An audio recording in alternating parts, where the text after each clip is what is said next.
What does a Canadian suppressor say? Sorry. Sorry. No, just me. Okay, it's not even a Canadian. Anyway. Hey everybody, welcome to TFBTV. My name is Corey Wardrop. We are on the range doing a review of the HK45 Tactical LE Edition. We are here at the Big 3 Tactical Training Center in beautiful Daytona Beach. This place is absolutely fantastic. Thank you guys for letting me film here. We certainly appreciate it. And thank you to our sponsors at Ventura Munitions. You guys are awesome and we love you. Okay, so this is an HK45. I'm not going to go into the history a whole lot because this is obviously something that most of you have seen before.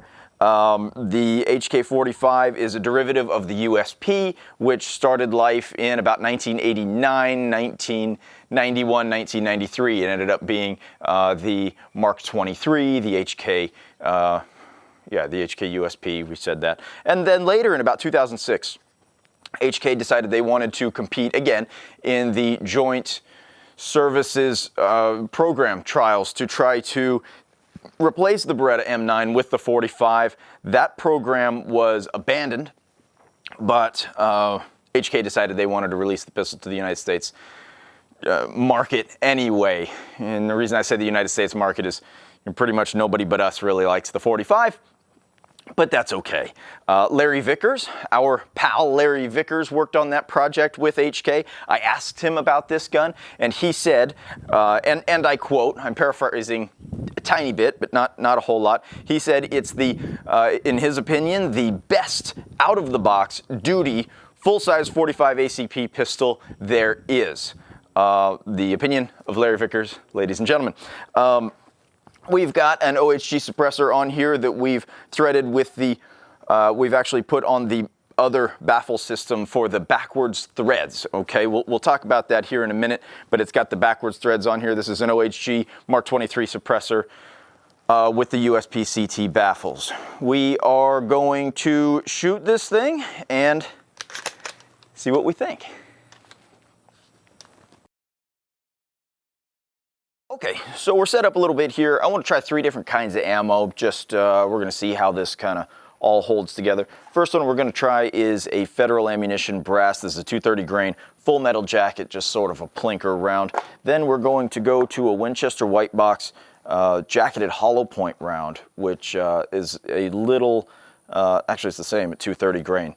We're going to go a little lighter then, for fun, I guess, with a Federal Premium low recoil Hydroshock at 165 grains. We'll start with the 230 grain full metal jacket and see how that does. You'll see that my suppressor is a little wet here. Poured a little water in there. These are considered wet suppressors. It's not totally necessary, but it does keep the decibels down about 10 decibels. Works a little better. One thing you'll notice is that these were shipped with the kind of standard sights. These are not the elevated sights to compensate for the suppressor. So when I look through here, I actually see the back of the suppressor. We're not terribly far here. We're at about 20 yards, so I don't think we'll have a problem, but we'll find out together.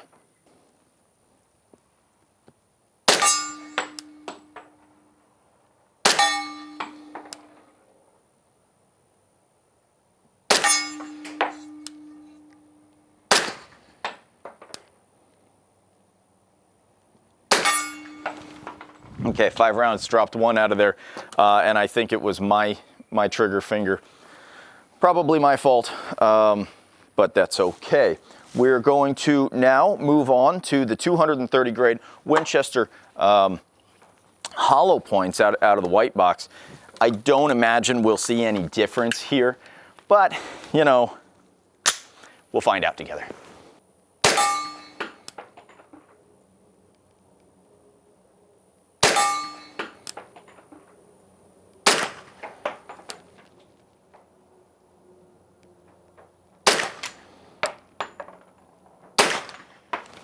Boy, I did not do well at all on that one. Not really sure why. I will tell you that I felt the recoil to be a little heavier. That's no excuse, but is what it is, I guess. Now we'll move on to the Federal low recoil Maybe this will help me a little bit, huh? 165 grain, and it's Hydroshock.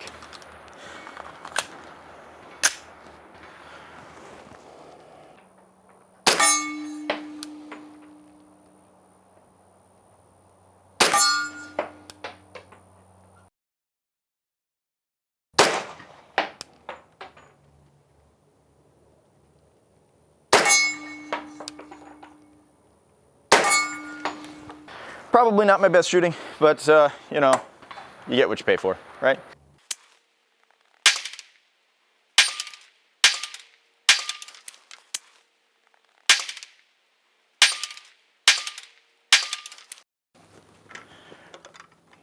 Okay, so now that we've gotten it all nice and dirty, what do you say we take it apart, take a closer look at kind of what's going on here. So what do we know from this thing? Well, the HK45 Tactical is a whole lot different. You know, they come in 3 different sizes. They come in a compact and a standard size and a tactical size, this one being the Tactical. It shares a lot of features of the USP, but it's got a lot of kind of unique differences. What we know, obviously, the Picatinny rail is cool. In 2006, they decided that they wanted the Picatinny rail and not the USP's proprietary rail because they were going for a government contract. That's important. The grip here, I find really interesting. So it's got this spiderweb looking thing, and we know that that changed some time back. It used to be sort of more of a straight grip. And it's got finger grooves. A lot of you hate finger grooves, but I want to tell you something. Okay, so off to the side here, I've got my personal everyday carry gun. This is a Glock 19 Gen 4. You can see these finger grooves. Now, my hand is pretty average sized, okay? I'm 5'10", 200 pounds. So when I grip this thing, yeah, even I have kind of a hard time with these finger grooves on the Glock. For anybody that's got bigger hands than mine, you're gonna hate the Glock, which is why they had to make the change to the Gen 5s. But these HKs, these are bigger, okay? If you've got bigger hands than mine, or hands kind of the equivalent of mine, this is not gonna bother you. I'm telling you, this is different. These are not Glock grooves. It's just a different thing. So what else do we know? We know we got the polygonal rifling in the barrel. We know we've got ambidextrous features. Okay, so this is cool. You've got ambidextrous slide takedown here and here. Okay, woo, ding, ding. How cool. We know that we've got the ambidextrous mag release. That's kind of important to a lot of people. A lot of guns don't have that, so that's neat. And let's kind of do just the regular old kind of disassembly. I will clean this gun later. Thank you to HK for sending this to TFB to let us play with this. I'm not going to send it back to you dirty, but you're going to see me take apart a dirty gun, and that's just going to be what it is. Now, this thing is kind of interesting to me. Okay, so we just took out the takedown pin, and this will plain ass fall out. And I think that's a really clever design. You see, it's got the retention tab there, so that's pretty cool.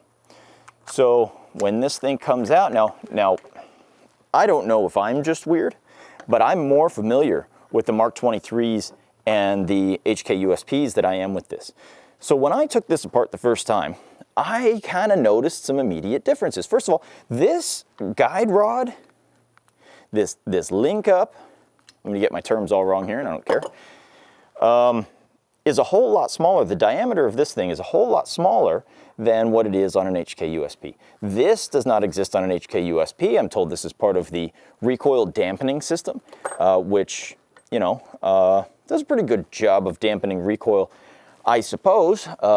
I have shot a SIG P220 a whole bunch, and I found the recoil to be, oh, about the same. You know, most of us know that the 45 ACP round doesn't have a whole lot of recoil in general compared to, let's say, a 40 S&W or anything larger than that, a 10 millimeter certainly. So here is kind of a look at the profile of the barrel. The HK45 Tactical does have the O-ring barrel, like most of the USPs, but not all. We mentioned the polygonal rifling. I am certain we're not going to be able to see that on camera, but maybe. All right, fun. Okay, so what else do we notice here? We're just kind of looking at a neat gun. This is kind of cool. One thing that we didn't mention before, one of the features of this gun is that you can get it in 10 different, well, something like 9 different variants, right? They call it a V1 to a V10, but I think 8 doesn't exist or something like that. Most of you in the comments section know more about these than I do, so I'm just kind of showing you things. But this thing is the decocking lever and safety lever. Depending on which variant you choose, you can get the decocking lever and not the safety. You can get the safety and not the decock. You can get it without this lever entirely. You can get it left and right side. All kinds of things. One thing that I would like to mention, HK has an option for something called an LEM trigger. Now the one that we're testing today is your standard single action, double action trigger. The LEM trigger is sort of, okay, so it's, I don't really know how to explain this properly. When you pull the trigger, and you can go watch HK's videos about this, they've got excellent videos about this, but it's sort of a 1.5 decock, right? So when you decock it, you're letting most, but not all of the pressure off the hammer.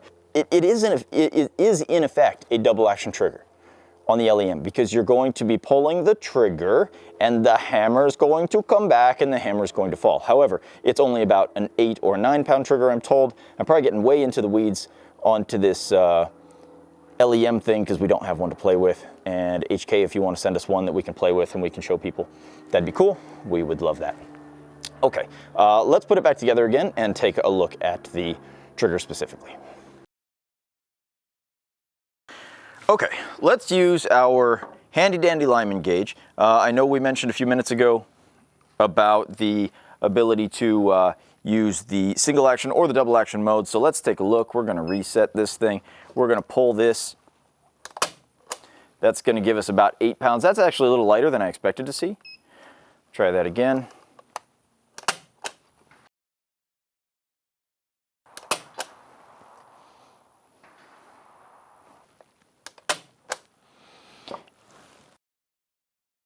So here we're seeing a pretty light double action trigger. That's pretty interesting to me. Let's see what happens in a single action mode. And here we're going to reset.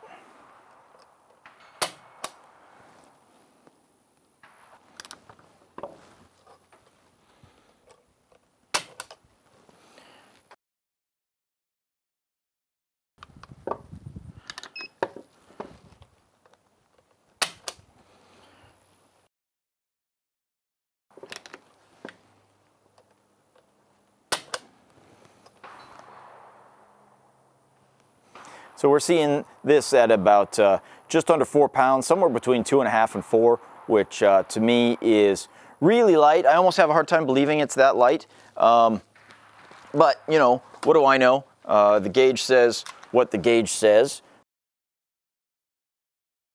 Well, how about some final thoughts here? HK45 sort of performed exactly as I thought it would. HK's got a great reputation for themselves in handguns, and the HK45 did a lot of things that I wanted to see.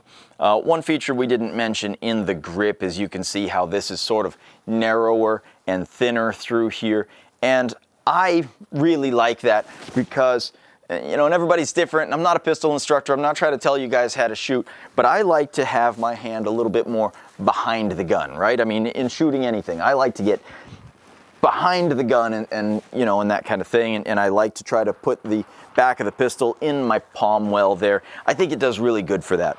I like that the top of the grip is swelled and the bottom of the grip is a little thinner. I think that fits at least my hand really well. I don't know what it's going to do to yours. I really like that there are ambidextrous controls. I don't imagine that I would ever use them, but then again, nobody does.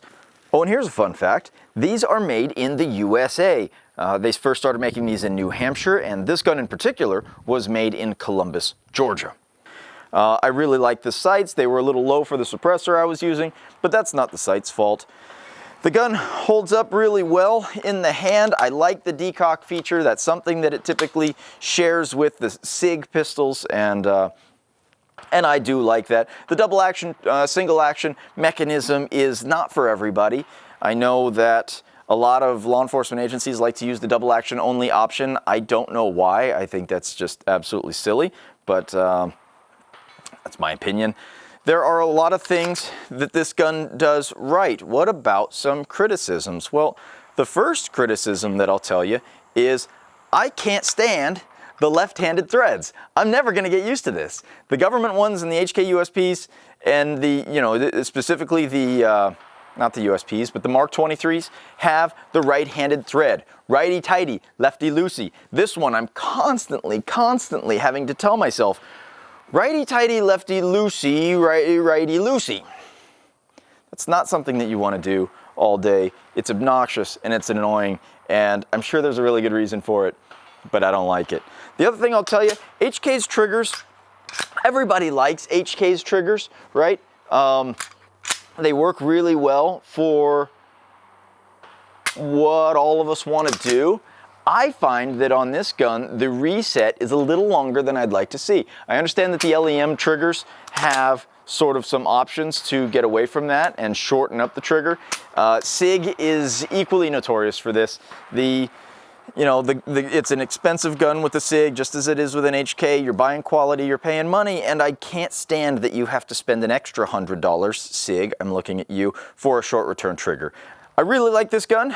I think that HK did a great job with it. This one specifically being the tactical model, and they keep evolving these things. The recoil dampening, I'd have to test it against what its predecessor was. The recoil feels to me what the recoil feels like. I noticed some difference in the ammo that we were testing, but in the gun itself, I don't know what to think. So all in all, I think it's a fantastic gun. The retail on this thing, the MSRP on these things are, I don't have it off the top of my head, somewhere between $1,200 and $1,300. That is a pricey gun, but if you're looking for something like this for a duty gun, I think this is going to do everything that you want it to do. Obviously not a concealed carry gun, but that's not what it's for. So again, thank you for joining us. Thanks again to Ventura Munitions. Thank you to the Big 3 Tactical Training Center here in Daytona. Huge help for us. This range is absolutely wonderful. I love it. And feel free to like and subscribe, and thanks again. We'll see you next time.